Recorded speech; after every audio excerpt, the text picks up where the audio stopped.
नमस्कार, बहुत स्वागत है आपका। खबर असरदार देख रहे हैं आप और मैं हूं आपके साथ रितु सिंह और मैं हूं आपके साथ वैभव कृष्ण भौंडले। देश की सबसे अमीर नगरपालिका बृहन्मुंबई महानगरपालिका यानी कि बीएमसी समेत महाराष्ट्र की 29 नगर निगमों के लिए मतदान की प्रक्रिया पूरी हो चुकी है। गुरुवार शाम को वोटिंग खत्म होने के बाद अब सभी की निगाहें नतीजों पर टिकी हैं, जिनकी घोषणा शुक्रवार 16 जनवरी को की जाएगी। लेकिन उससे पहले सामने आए एक्सिस माई इंडिया के एग्जिट पोल्स ने मुंबई की सियासत में हलचल तेज कर दी है। आंकड़ों के मुताबिक मुंबई में एक बार फिर महायुति का परचम लहराता दिख रहा है, जबकि ठाकरे बंधुओं की एकजुटता का जादू चलता नहीं दिख रहा। देखिए रिपोर्ट।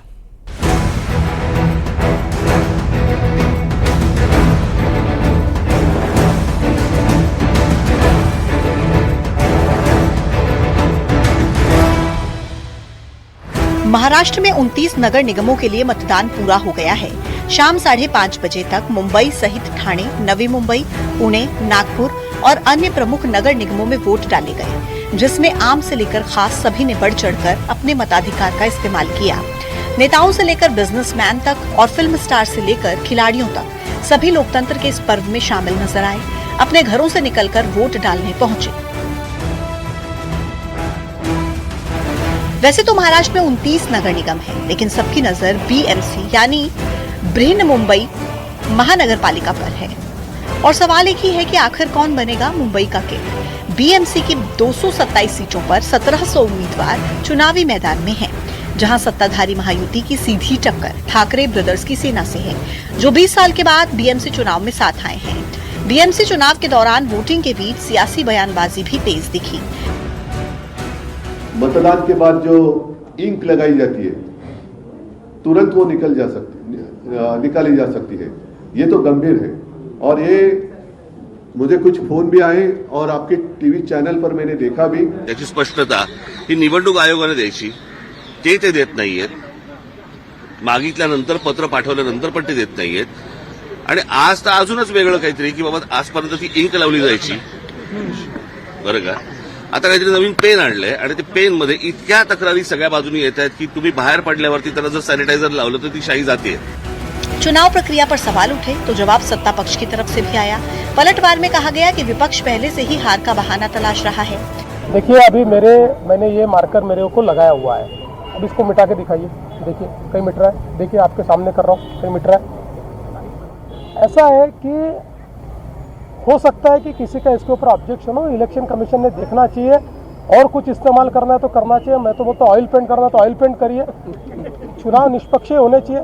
अभी मैंने चुनाव आयोग से भी बात की, वो बोले 2012 से यही इनको हम इस्तेमाल कर रहे हैं। तो विपक्ष को पता है कि वो पराजित हो सकते हैं, इसलिए पहले से ये जो कारण है वो ढूंढ रहे हैं। बीएमसी को ठाकरे परिवार के गढ़ के रूप में देखा जाता है, इसलिए बीएमसी चुनाव को उद्धव ठाकरे के लिए सबसे बड़ी राजनीतिक परीक्षा माना जा रहा है। राज ठाकरे के साथ गठबंधन के बावजूद जमीन पर इसकी चुनावी ताकत को लेकर सवाल बने हैं। नतीजे कल आएंगे और पता चलेगा कि बीएमसी की बाजी कौन जीतेगा, मुंबई की चाबी किसके हाथ लगेगी। एक्सिस माई इंडिया के एग्जिट पोल के हिसाब से बीएमसी के 227 वार्ड में से बीजेपी गठबंधन को 131 से 151 सीटें मिलने का अनुमान है।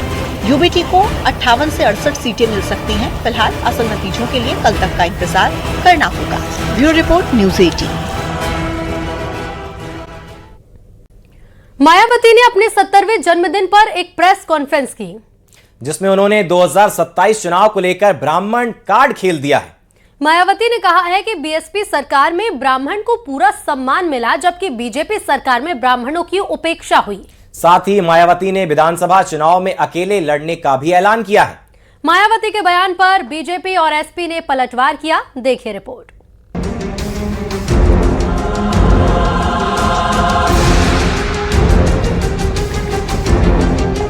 पूरे बसपा लग रही हूँ आज मायावती अपना 70वां जन्मदिन मना रही हैं। सीएम योगी आदित्यनाथ और सपा प्रमुख अखिलेश यादव ने बीएसपी सुप्रीमो मायावती को उनके जन्मदिन पर बधाई दी। अखिलेश ने उन्हें भाजपा विरोधी संघर्ष जारी रखने को कहा। वहीं मायावती ने प्रेस कॉन्फ्रेंस में एसपी और बीजेपी दोनों पर निशाना साधा। मायावती ने कहा, समाजवादी पार्टी के शासन के दौरान गुंडों, माफियाओं और अपराधियों का राज था। दलितों का सबसे ज्यादा शोषण हुआ।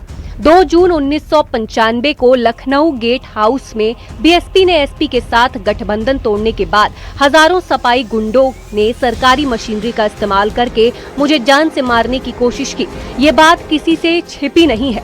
उनके शासन में सिर्फ उनके अपने समुदाय को फायदा होता है और मुसलमानों का भी शोषण होता है। उनके तथाकथित पीडीए का यही मतलब है। वहीं शिवपाल यादव ने मायावती पर पलटवार किया है। उन्होंने कहा कि मायावती का अस्तित्व खत्म हो चुका है। अब मायावती के गिनती के सांसद और विधायक बचे हैं। मायावती जी का अस्तित्व खुद ही खत्म हो गया है जी। अब देखिए, भारतीय जनता पार्टी के समय में तो मीटिंगें करते तब मैंने बोला है कि उन्हें सम्मान नहीं मिल रहा है, तो हमने कहा है कि जितने भी ब्राह्मण हैं जिनका सम्मान नहीं हो रहा है, जिनकी उपेक्षा हो रही है, वो हमारे साथ आए, समाजवादी पार्टी में आए, उनका सम्मान होगा। लेकिन बहन जी तो कह रही है कि हम बनाने जा रहे हैं।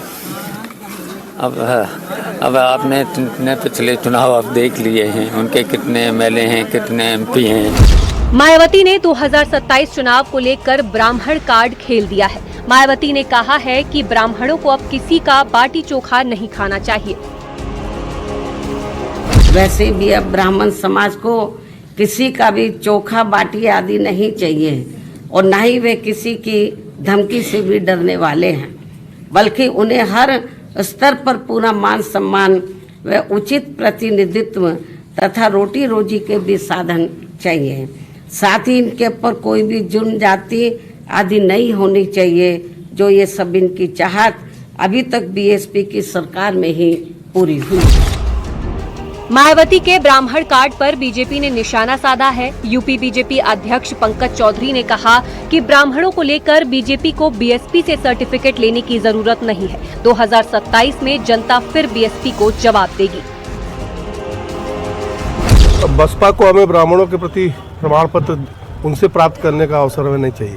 वो कह रही हैं हम सरकार बनाने जा रहे हैं और हम ब्राह्मणों को टिकट देने का काम करेंगे अकेले। अब तो उत्तर प्रदेश की जनता ही 27 में उसका जवाब देगी। मायावती ने 2027 में विधानसभा चुनाव में अकेले लड़ने का भी ऐलान किया है। अब हमारी पार्टी उत्तर प्रदेश सहित पूरे देश में विधानसभा व लोकसभा का भी आम चुनाव अकेले ही लड़ना ज्यादा बेहतर समझती है और यूपी में जब इस बार चुनाव होगा अकेले ही चुनाव लड़ेगी। कोई गलतफहमी किसी को भी अपने आप में पैदा नहीं करनी चाहिए। बसपा कार्यकर्ता पूरे प्रदेश में मायावती के जन्मदिन को जन कल्याणकारी दिवस के तौर पर मना रहे हैं। वहीं मायावती ने जो विपक्ष पर सवाल उठाए हैं, उस पर सियासी घमासान जारी है। Bureau report, news 18।